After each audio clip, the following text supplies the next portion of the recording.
J'ai découvert que j'étais leur sauveur secret depuis 5 ans. Et aujourd'hui, je devenais leur exécuteur. La salle de conseil était silencieuse, trop silencieuse. Je regardais leurs visages blêmes autour de la table d'acajou, cette même table où ils m'avaient si souvent rappelé ma place. Leurs mains tremblaient légèrement sur les documents que je venais de distribuer. Les chiffres ne mentaient pas. 58% des parts, acquises progressivement sur 5 années. C'est impossible, murmura mon père adoptif, Henri Dubois. Sa voix se brisa sur le dernier mot. Ma tante Claire, celle qui avait toujours eu la langue la plus acérée, fixait le papier comme si elle pouvait effacer les nombres par la force de son regard. Tu ne peux pas faire ça. Je me levai calmement, ajustant mes boutons de manchette. Les mêmes que grand-mère m'avait offerts pour mes 18 ans, les seuls bijoux de famille qu'on m'avait jamais donnés. Je ne fais que récupérer mes investissements. Le silence retomba. Dehors, Paris brillait sous le soleil de juin, indifférent au drame qui se jouait au 20e étage de cette tour de verre. Henri se leva brusquement, renversant sa tasse de café. Le liquide noir se répandit sur les documents, tachant les signatures. « Après tout ce qu'on a fait pour toi ?» Je le regardais, cet homme qui m'avait élevé, mais ne m'avait jamais vraiment accepté. « Qu'avez-vous fait, exactement ?» Ma question flotta dans l'air comme une accusation. Car au fond, nous connaissions tous la réponse. Ils m'avaient donné un toit, une éducation, leur nom, mais jamais leur confiance, jamais leur respect, et surtout, jamais leur amour inconditionnel. Comment as-tu pu nous trahir ainsi ? Claire avait retrouvé sa voix, aigre comme toujours. Je ramassai mes documents, évitant soigneusement les taches de café. Je n'ai trahi personne. J'ai simplement investi dans ce qui me semblait prometteur. C'est là que tout a commencé à se fissurer dans leurs regards. Cette compréhension lente, douloureuse. Ils commençaient à comprendre. Je me dirigeais vers la porte, m'arrêtant sur le seuil. La réunion des actionnaires aura lieu vendredi. Je suggère que vous prépariez vos arguments. En sortant, j'entendis Claire sangloter. Pour la première fois de ma vie, ses larmes ne me touchèrent pas. Dans l'ascenseur qui descendait, je fermais les yeux et me demandais comment j'en étais arrivé là. Comment le petit garçon reconnaissant était devenu l'homme qui tenait aujourd'hui leur destin entre ses mains. Il fallait que je remonte au début, au moment où tout avait vraiment commencé. 6 mois plus tôt, j'étais encore leur fils modèle. Je me souviens de ce dîner de famille, un dimanche soir de décembre. La neige tombait doucement sur le jardin de Neuilly, et l'atmosphère aurait pu être parfaite si Claire n'avait pas ouvert sa grande gueule. « Il faudra qu'on discute de l'avenir de l'entreprise », avait-elle dit en découpant son rôti. Maintenant que les enfants grandissent. Son regard avait effleuré le mien, puis s'était détourné. Comme toujours. Mon cousin Thomas, 2 ans de moins que moi, avait levé les yeux de son téléphone. « J'ai des idées pour moderniser la stratégie marketing. » « Excellente initiative !» Henri s'était illuminé d'une fierté que je n'avais jamais vue dans ses yeux quand il me regardait. J'avais continué à manger en silence. Après 15 ans dans cette famille, j'avais appris à décoder leurs non-dits. Les enfants, c'était Thomas et sa sœur Camille. Pas moi, jamais moi. « Et toi, Alexandre ?» Henri avait fini par me demander, plus par politesse que par réel intérêt. « J'étudie les marchés émergents. Je pense qu'il y a des opportunités en Asie du Sud-Est. » Claire avait eu ce petit rire condescendant que je connaissais trop bien. C'est très théorique, tout ça. L'entreprise, c'est du concret, du sang, de la sueur. Du sang. Le mot était lâché. « Enfin !» avait-elle ajouté en me regardant droit dans les yeux. « Chacun sa place, n'est-ce pas ? Cette nuit-là, je n'avais pas dormi. J'étais resté à la fenêtre de ma chambre, regardant les flocons tomber sur le jardin où j'avais grandi, où j'avais appris à faire du vélo, où j'avais pleuré mes premières peines de cœur. Mais ce n'était pas vraiment chez moi, n'est-ce pas ? Je me souvenais de grand-mère, la seule qui m'avait toujours traité comme un vrai petit-fils. « Tu as quelque chose de spécial, Alexandre, » me disait-elle. « Ne laisse jamais personne te convaincre du contraire. » Elle était morte 3 ans plus tôt, me léguant une fortune considérable que j'avais gardée secrète. Ses dernières volontés étaient au clair. Cet argent devait servir à construire mon propre avenir. Le lendemain matin, j'avais pris une décision qui allait tout changer. Mais à ce moment-là, Je ne le savais pas encore. J'allais leur prouver que le sang ne faisait pas tout, que la loyauté se gagnait, se méritait. Et s'ils ne pouvaient pas me voir comme un héritier légitime, alors ils découvriraient ce que valait vraiment un fils adoptif qui avait grandi dans l'ombre de leur mépris. La guerre a commencé par un coup de téléphone. Monsieur Rousseau, la voix était polie, professionnelle. Cabinet d'investissement Meridian Capital. Nous représentons un client qui souhaiterait investir dans votre entreprise. J'étais assis dans mon bureau de la Défense, à 2 kilomètres seulement de l'immeuble familial. Meridian Capital était une société écran que j'avais créée 3 mois plus tôt. Mon nom n'apparaissait nulle part dans les documents officiels. Henri avait été ravi de ce coup de fil. L'entreprise traversait une période difficile. Je le savais mieux que quiconque, ayant accès à tous les rapports financiers. Ils avaient besoin de liquidités fraîches. Un investissement de combien ? Avait-il demandé. 15 millions d'euros, dans un premier temps. Le silence au bout du fil avait été éloquent. C'était exactement ce dont ils avaient besoin pour éviter la faillite. Le contrat avait été signé le mois suivant. J'avais regardé Henri apposer sa signature sur les documents, ignorant qu'il cédait 12% de son entreprise à son propre fils adoptif. Mais ce n'était que le début. Au fil des mois, j'avais multiplié les investissements, toujours par l'intermédiaire de sociétés écrans différentes. Meridian Capital, puis Asia Holdings, puis European Ventures. Chaque fois, j'apportais les liquidités dont ils avaient désespérément besoin. Et chaque fois, j'achetais un peu plus de leur âme. Ce mystérieux investisseur asiatique est un génie, s'extasiait Thomas lors d'un déjeuner familial. Il comprend parfaitement notre stratégie. Je souriais dans mon assiette. Évidemment que je comprenais leur stratégie. J'avais grandi avec. Il veut rester anonyme, avait précisé Henri. Discrétion absolue, c'est une condition non négociable. Claire avait froncé les sourcils. C'est louche, non ? Pas du tout, j'étais intervenu. C'est très courant dans la finance internationale. Beaucoup d'investisseurs préfèrent rester dans l'ombre. Mon père adoptif avait hoché la tête. Alexandre a raison, et franchement, du moment qu'il nous sort de la panade, il ne se doutait de rien. Comment l'aurait-il pu ? Dans leur esprit, j'étais toujours le gentil garçon docile qui acceptait leur condescendance avec le sourire. Mais les mois passaient, et ma position se renforçait.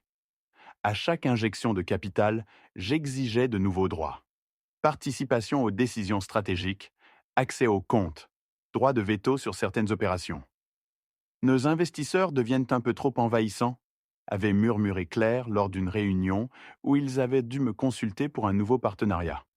C'est le prix à payer, avait soupiré Henri. Sans eux, on coulait. J'avais senti une excitation étrange monter en moi. Le chasseur qui voit sa proie tomber dans le piège. Un soir, seul dans mon appartement de Boulogne, j'avais fait les comptes. 58%. J'étais majoritaire. Il était temps de révéler mon jeu. Tout s'est écroulé un mardi matin de mai. J'étais arrivé au bureau plus tôt que d'habitude, espérant croiser Henri avant la réunion décisive. J'avais prévu de lui annoncer la vérité en privé, de lui expliquer mes motivations. Peut-être y avait-il encore une chance de dialogue. Mais quand j'ai poussé la porte de son bureau, j'ai trouvé Claire déjà installée dans le fauteuil face à son frère. Il parlait à voix basse, penché sur des documents. « Ne peut pas continuer comme ça, » disait-elle. « Ces investisseurs nous manipulent. » Henri a levé la tête en me voyant entrer. Son expression s'est durcie instantanément. « Alexandre, parfait timing. » Quelque chose dans son ton m'a glacé. Claire me regardait avec un sourire que je ne lui connaissais pas. Un sourire de prédateur. « Nous devons te parler, » a continué Henri en se levant. « Ferme la porte, s'il te plaît. » J'ai obéi, un mauvais pressentiment au creux du ventre. « Nous savons, » a dit Claire simplement. Les mots ont résonné dans le silence comme une gifle. Mon sang s'est figé dans mes veines. « Vous savez quoi ?» Henri a fait glisser une chemise cartonnée vers moi. « Meridian Capital, Asia Holdings, European Ventures. » Très créatif, fiston. J'ai ouvert le dossier d'une main tremblante. Photos, relevés bancaires, contrat avec mon vrai nom souligné en rouge. Ils avaient tout, absolument tout. Comment ? Un détective privé, a répondu Claire avec satisfaction. très compétent et très discret. Le bureau semblait tourner autour de moi. 5 années de planification minutieuse anéanties en quelques secondes. Pourquoi? La question a jailli de mes lèvres avant que je puisse la retenir. Henri s'est assis sur le bord de son bureau, me dominant de sa hauteur. Parce que nous ne sommes pas stupides, Alexandre, et parce que nous ne sommes pas dupes. Tu pensais vraiment qu'on ne remarquerait rien? Claire ricanait maintenant ouvertement. Ces mystérieux investisseurs qui comprenaient si bien nos besoins? Ces contrats toujours favorables à nos intérêts? J'ai fermé les yeux. Comment avais-je pu être aussi naïf? Nous savons aussi que tu as hérité de grand-mère, a poursuivi Henri. Un joli pactole, à ce qu'il paraît. Dommage que tu aies choisi de le dilapider dans cette mascarade. Ma voix n'était plus qu'un murmure. Ce n'était pas une mascarade. Ah non? Claire s'est levée, faisant le tour du bureau pour se planter devant moi. Alors comment tu appelles ça? Cette manipulation sournoise? Cette trahison? Je voulais juste. Tu voulais juste quoi? Henri avait élevé la voix. Nous posséder? Nous humilier? Nous prouver que le petit orphelin était plus malin que nous? Le mot orphelin m'a frappé comme un coup de poing. Après 28 ans, j'étais toujours ça pour eux. Un orphelin qu'ils avaient recueilli par charité. Sors, a dit Claire froidement, et ne reviens plus. C'est ma famille. Henri a éclaté d'un rire amer. Ta famille? Regarde-toi, Alexandre. Regarde ce que tu es devenu. Un serpent qui mord la main qui l'a nourri. Je suis sorti du bureau comme un automate, leur rire résonnant dans mes oreilles. Dans l'ascenseur, j'ai vu mon reflet dans le miroir. Un homme brisé, défait. Ils avaient gagné, encore une fois. J'ai passé 3 jours enfermé chez moi, les volets tirés.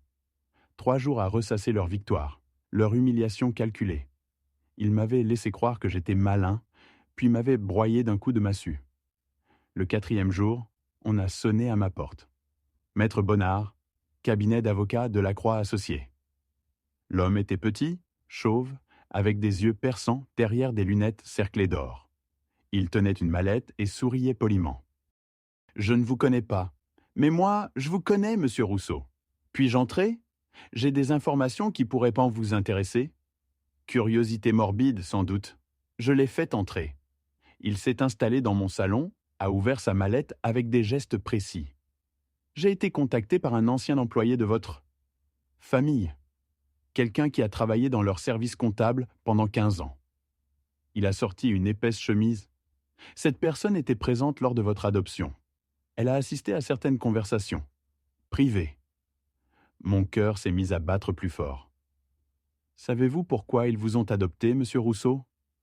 Je l'ai regardé sans comprendre. Il voulait un 3e enfant? Son sourire s'est fait compatissant. Pas exactement. Il a ouvert la chemise, révélant des photocopies de documents officiels. Actes d'adoption, mais aussi correspondance privée, notes manuscrites. Votre père biologique était Antoine Mercier. Il possédait une petite entreprise de logistique que les Dubois convoitaient. Mais Mercier refusait de vendre. J'ai senti le sol se dérober sous moi. L'accident de vos parents n'était peut-être pas si accidentel que ça. Et votre adoption? Disons que c'était une façon élégante de récupérer l'entreprise Mercier. Vous étiez le seul héritier. Les documents tremblaient dans mes mains. Contrat de transfert, signature falsifiée, pot de vin à des fonctionnaires. Ils ont volé votre héritage, monsieur Rousseau. Puis, ils vous ont élevé en vous faisant croire que vous leur deviez tout. Je me suis levé brusquement, faisant tomber les papiers. Pourquoi me dites-vous ça, maintenant? Parce que cette personne a gardé des copies de tout, et parce qu'elle estime qu'il est temps que justice soit rendue. Il a ramassé les documents, les a rangés soigneusement. Bien sûr, révéler tout cela maintenant créerait un énorme scandale. Fraude, détournement, peut-être même meurtre. Les Dubois perdraient bien plus que leur entreprise. Je l'ai fixé, comprenant soudain où il voulait en venir. Que voulez-vous? Que voulez-vous, vous? C'est la vraie question. Il s'est levé, a reboutonné sa veste. Mes honoraires sont de 100 000 €, si vous décidez d'agir. Après son départ, je suis resté prostré dans mon fauteuil, les implications de ces révélations tournant dans ma tête comme un manège infernal. Il m'avait tout pris. mes parents, mon héritage, ma dignité. Puis il m'avait fait grandir dans la gratitude envers mes propres bourreaux. Cette fois, ce n'était plus une question de fierté blessée ou de reconnaissance refusée. C'était une question de justice. L'avocat avait raison. Je détenais une arme nucléaire.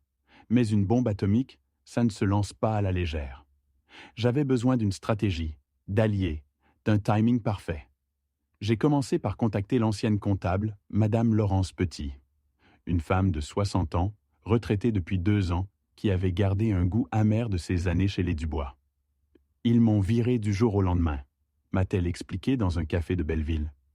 22 ans de service, et ils m'ont jeté comme un Kleenex usagé. Ses mains tremblaient, légèrement en tenant sa tasse. Quand j'ai appris ce qu'il vous faisait subir, cette comédie avec les investisseurs mystérieux, j'ai décidé que c'était assez. Elle avait tout gardé. Chaque document compromettant, chaque preuve de leur malversation. Pas seulement mon affaire, mais des années d'évasion fiscale, de corruption, de chantage. Pourquoi avoir attendu si longtemps? J'avais peur, a-t-elle admis. Ils ont du pouvoir, des relations. Mais maintenant? Elle m'a regardé avec une détermination farouche. Maintenant, j'ai un héritier légitime de mon côté. Nous avons élaboré un plan. Pas une vengeance brutale, mais une révélation progressive, méthodique. D'abord les médias économiques, puis la justice, puis l'opinion publique. Il faut que ce soit incontestable, avait insisté Maître Bonnard. Une seule faille, et il retourne la situation. J'ai aussi contacté un journaliste d'investigation, Marc Dubois. Aucun lien de parenté avec mes parents adoptifs, juste un de ces hasards ironiques que la vie nous réserve parfois. Cette histoire va faire du bruit, m'avait-il dit après avoir épluché le dossier. Vous êtes sûr de vouloir aller au bout? Plus que jamais. Ils vont se défendre, ils vont vous traîner dans la boue. Je l'avais regardé calmement. Ils le font déjà depuis 20 ans. Au moins, cette fois, j'aurai les armes pour riposter. Le plan était simple. Révéler d'abord mes investissements secrets, créer la confusion, puis lâcher les vraies bombes. L'affaire Mercier, les documents falsifiés, les pots de vin. Et pour le final, la cerise sur le gâteau. Les enregistrements audio que Madame Petit avait réalisés lors de certaines réunions privées. Des conversations où Henri et Claire se vantaient ouvertement de m'avoir dressé comme un bon petit chien. « Tu penses qu'il se doute de quelque chose ?» avait demandé Claire sur un des enregistrements. « Alexandre, tu rigoles. Il nous mange dans la main depuis toujours. Le pauvre gosse croit encore qu'on l'aime. » Leur rire résonnait dans le bureau de l'avocat comme autant de gifles posthumes. « Quand voulez-vous déclencher les hostilités ?» m'avait demandé Maître Bonnard. « Maintenant. » La réunion extraordinaire du conseil d'administration avait lieu un vendredi matin, dans la salle de conférence du 20e étage. J'étais arrivé le premier, disposant soigneusement mes documents sur la table. Les mêmes documents qu'ils avaient découverts quelques semaines plus tôt, mais avec une différence de taille. Cette fois, j'assumais pleinement. Henri est entré, suivi de Claire et de Thomas. Leurs avocats fermèrent la marche, l'air sombre. Alexandre. Henri a pris place en bout de table, dans son fauteuil habituel de président. « J'espère que tu as réfléchi à ta situation ?» En effet, j'ai souri, et j'ai quelques propositions à vous faire. J'ai activé le projecteur affichant le premier slide de ma présentation. Comme vous le savez, je détiens 58% des parts de cette entreprise. Que nous allons récupérer, a coupé Claire. Tes investissements étaient frauduleux. Frauduleux? J'ai cliqué sur la slide suivante. Pouvez-vous me dire en quoi? L'avocat des Dubois s'est penché vers Henri, lui murmurant quelque chose à l'oreille. Tu as dissimulé ton identité? A répondu Henri. C'est de la tromperie. Comme vous avez dissimulé la vôtre quand vous avez tué mes parents? Le silence a été total. On aurait pu entendre une mouche voler. Claire a blêmi. Qu'est-ce que tu dis? J'ai cliqué à nouveau. Photo d'Antoine Mercier, mon vrai père. Puis celle de ma vraie mère, Sylvie. Puis les documents de leur entreprise, rachetés pour une bouchée de pain après leur accident. Antoine et Sylvie Mercier, décédés le 15 mars 1995 dans un accident de voiture sur la 6. Leurs freins avaient lâché. Thomas s'était levé, le visage déformé par l'incompréhension. « Papa? De quoi il parle ?» Henri fixait l'écran, sa mâchoire serrée trahissant sa panique montante. « Il parle. J'ai continué calmement. Du fait que vous m'avez adopté uniquement pour récupérer l'entreprise Mercier, que vous avez falsifié les documents de succession et que vous avez peut-être arrangé la mort de mes parents. C'est des conneries. Claire s'était levée, agitée. Tu n'as aucune preuve. J'ai sorti un lecteur audio de ma mallette. Voulez-vous écouter l'enregistrement de votre conversation du 12 septembre 2019, celle où vous discutiez de ce pauvre Alexandre qui croit encore qu'on l'aime? Leurs avocats chuchotaient frénétiquement. L'un d'eux a fini par prendre la parole. Monsieur Rousseau, nous sommes prêts à négocier un arrangement. Il n'y aura pas d'arrangement. Je me suis levé, ramassant mes affaires. Lundi matin, tous ces documents seront transmis au procureur de la République. Et mardi, ils feront la une des journaux. Tu nous détruis! Tu te détruis! Henri avait retrouvé sa voix, mais elle était brisée. Non, je me libère. En sortant de la salle, j'ai entendu Claire sangloter et Thomas crier sur ses parents. Leur monde parfait s'écroulait en temps réel. Dans l'ascenseur qui descendait, j'ai fermé les yeux. C'était fini. Enfin. 3 mois ont passé. L'entreprise Dubois a fait faillite 2 semaines après la publication des révélations. Henri et Claire sont en prison préventive en attendant leur procès pour fraude et complicité de meurtre. Thomas a trouvé du travail dans une start-up. Il m'a écrit une lettre s'excusant pour des crimes qu'il n'avait pas commis mais dont il portait le nom. Moi, j'ai racheté les anciens bureaux. Pas pour m'installer dedans, mais pour y créer une fondation d'aide aux orphelins. Le nom sur la plaque dorée à l'entrée n'est pas Dubois, c'est Mercier. Mes vrais parents auraient été fiers, je crois. Pas de ma vengeance, mais de ce que j'en ai fait. Une justice, pas une destruction. Hier, j'ai reçu une lettre de prison. L'écriture de Claire, tremblante. Alexandre, nous t'avons aimé à notre façon. Nous espérons que tu pourras nous pardonner. Je n'ai pas répondu. Certaines blessures ne guérissent jamais complètement.